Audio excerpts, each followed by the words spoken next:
नमो अरिहंताणं नमो सिद्धाणं नमो आईरियाणं नमो वज्रायाणं नमो लोये सब्यसाहूणं। वंदे वाजीव श्री आदिनाथ भगवान की जय हो। चिंतामणि पार्श्वनाथ भगवान की जय हो। भगवान महावीर स्वामी की जय हो।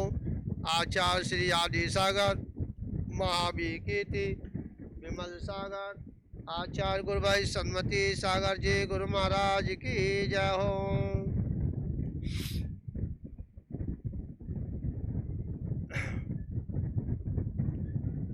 देखिए, अनुशासन प्रशासन हृदय से नहीं बुद्धि से चलते हैं। ये चर्चा बड़ी, हाँ, ये मंत्र है, ध्यान रखना। अगर घर का शासन है, समझ जाए, बच्चों के ऊपर शासन है, वह परिवार बड़ा ही सुरगों जैसा अपना जीवन व्यतीत करते हैं। और जिस शासन में अगर प्रशासन अगर ढीला है, समझ जा, उसमें अंकुश नहीं है, हाँ, तो वह शासन भी नहीं चल पाता है, समझा। और यह हृदय से नहीं चलते, ये बुद्धि से चलते हैं, समझा। बुद्धि की हीनता होने पर,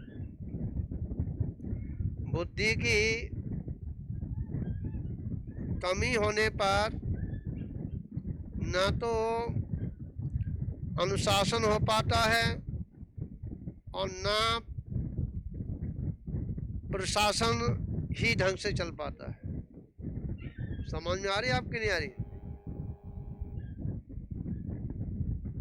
तो यहाँ आचार्य भगवान जी यहाँ कह रहे हैं, सुबह चर्चा चली थी,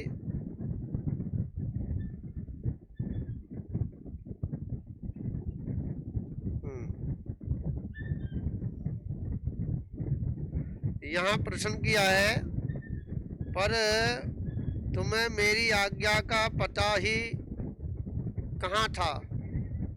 यह जो है गुरुजी ने अपने शिष्य से कहा, सुदसागर जी से, कि भाई अब मैंने जो आज्ञा दी थी सभी लोगों को कि आप लोग सभी लोग जो हैं मौन से रहेंगे, क्या रहेंगे, मौन से रहेंगे, तो आपको तो पता ही नहीं था,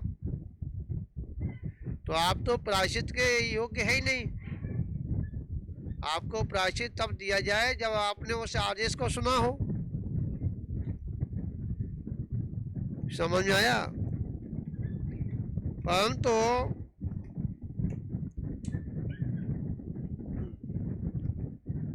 परशुद्ध के सागर को इतना विवेक तो होना ही चाहिए। शुद्ध सागर कह रहे हैं, हे गुरुजी, इतना तो इस शुद्ध सागर को विवेक होना ही चाहिए ताकि राह चलते लोगों से व्यर्थ के विवाद में न उलझे। ये हमारी विवेक की कमी रही ना, क्या कि हम चलते लोगों से हम विवाद कर रहे हैं, या कोई चलते हुए विवाद कर रहा है, तो हमें वहाँ पे मौन रहना चाहिए ना। क्या रहना चाहिए? हमको मौन रहना चाहिए, परंतु फिर भी हम वहाँ पे हमने उल्लंघन किया, उस उल्लंघन का ये प्रताप, इसलिए हमें प्रायश्चित चाहिए। मेरा यह अविवेक तो युग के अंत तक याद किया ही जाएगा। क्या कह रहे हैं शुद्ध सागर? मेरा जो अविवेक जो क्रिया हुई है, जिस अविवेक के कारण, किसके कारण?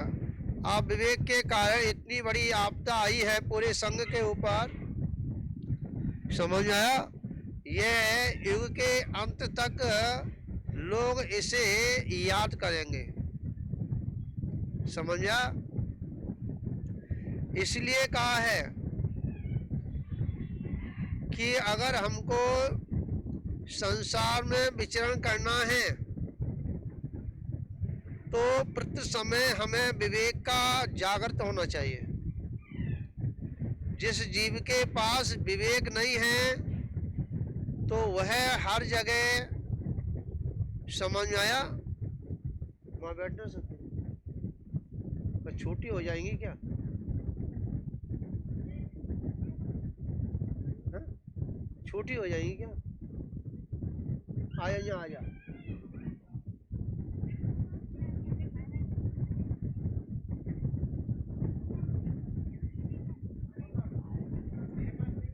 हाँ, समझ में आ रही है कि नहीं? बिना विवेक के कोई भी कार्य किया जाता है। समझा? होता क्या है, और भी मैं आपको बता दूं, जब कहीं पर सभा लगी होती है तो अविवेकी जो लोग होते हैं वो सभा खराब करने के लिए आगे जाके बैठेंगे। समझा? क्यों क्यों बैठेंगे? एक तो उनके पास विवेक नहीं है, दूसरा एक अहम बैठा हुआ है। समझिए? कुछ लोग जो है अहम के कारण आगे बैठते हैं, बड़ेपन के लिए, मैं बड़ा आदमी हूं। समझ में आया? अरे भैया, जिसके पास विवेक हुआ करता है वही बड़ा होता है, और जिसके पास विवेक नहीं है वो कितना भी बड़ा आदमी हो जाए, समझा, वो धार्मिक दृष्टि से देखने वाला वह बड़ा नहीं हो सकता।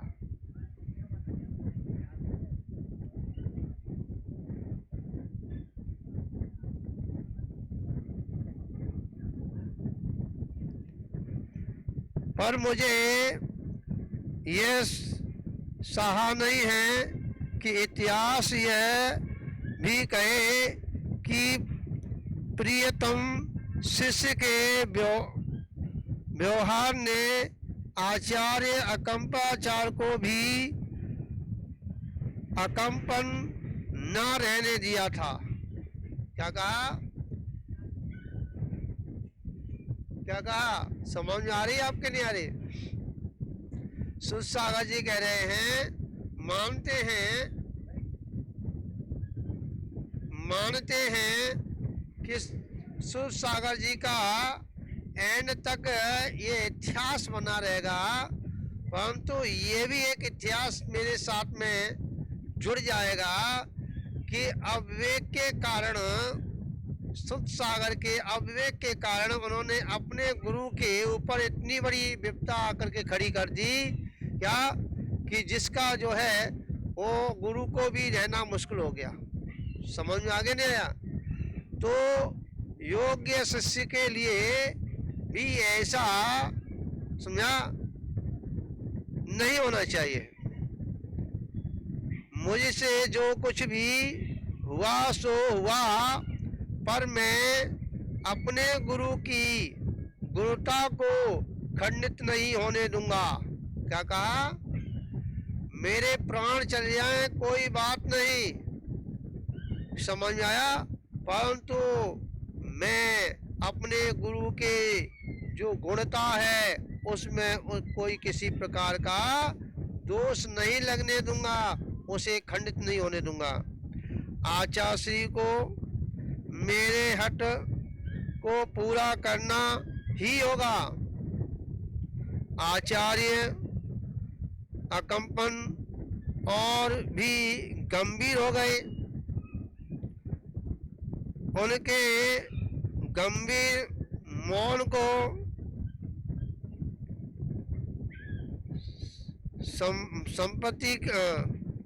सम्मति का लक्षण जानकर सुसागर उनके चरणों में झुके और नमोस्तु किया और मंगल आशीर्वाद की मौन याचना करने लगे।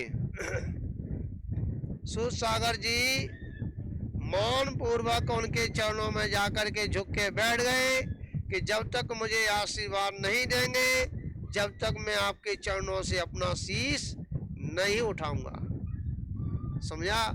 आशीर्वाद लेके ही ये मेरा शीश आपके चरणों से उठेगा। आचार्य गुरुदेव अकंपन ने कांपते हुए हाथ से क्या अपने शिष्य के ऊपर हाथ रख रहे हैं और हाथ कांप रहे हैं। सूरसागर को आशीर्वाद देते हुए कहा, मैंने यह सोचा भी नहीं था कि जिसे मैंने एक दिन संपूर्ण संघ के समक्ष सूरसागर की उपाधि से अलंकृत किया था, उसे किसी दिन इतना कठोर प्रायश्चित देना होगा। भला उनके गुरु कह रहे हैं कि मैंने सपने में भी नहीं सोचा क्या कि जिस समय मैंने आपके ऊपर संस्कार जो किए थे, जो आपको सूरसागर बनाया था, मैंने ये बात नहीं सोची थी कि मुझे इतना बड़ा आपको प्रायश्चित देना पड़ेगा, इतना बड़ा दंड देना पड़ेगा। समझा?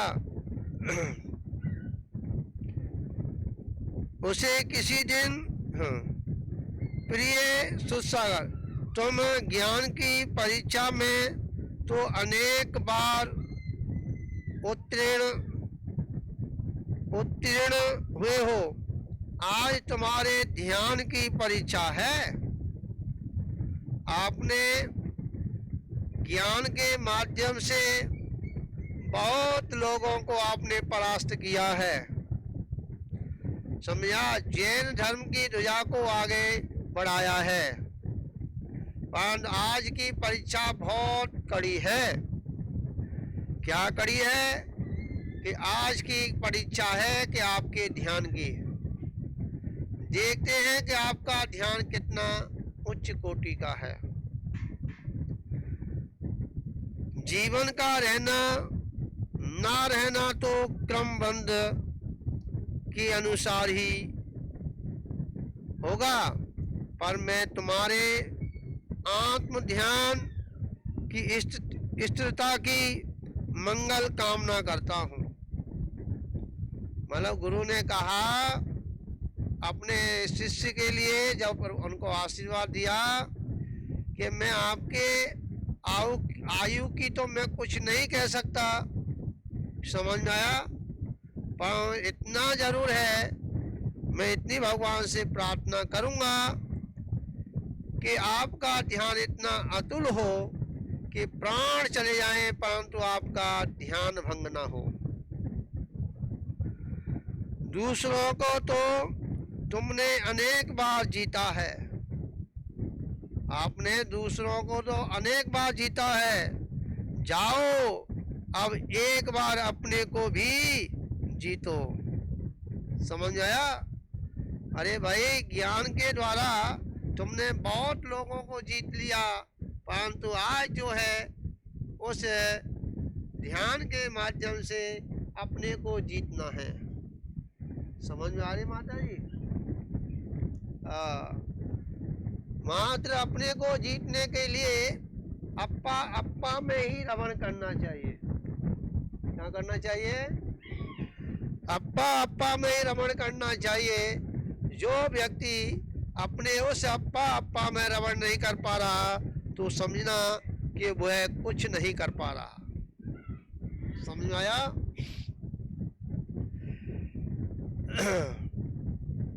आज्ञा श्रोधार कर जाते हुए सूरसागर को वह तब तक देखते रहे जब तक यह दृष्टि से ओझल न हो गए। अपने शिष्य को जब तक देखते रहे जब तक उनकी जो है परछाई दिखती रही। समझ में आया? यहाँ बड़ी विचित्र स्थिति है।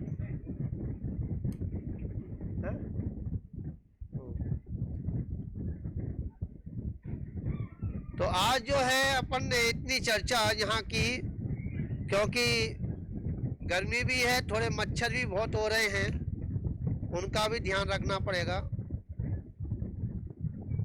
और क्योंकि मौसम चेंज हो रहा है और हवा भी बहुत तेज चल रही है, फिर भी मच्छर नहीं मान रहे। समझ में आया? क्योंकि अपनी अपनी स्थिति है सभी की। तो कहने का तात्पर्य यहाँ इतना ही है आप लोगों से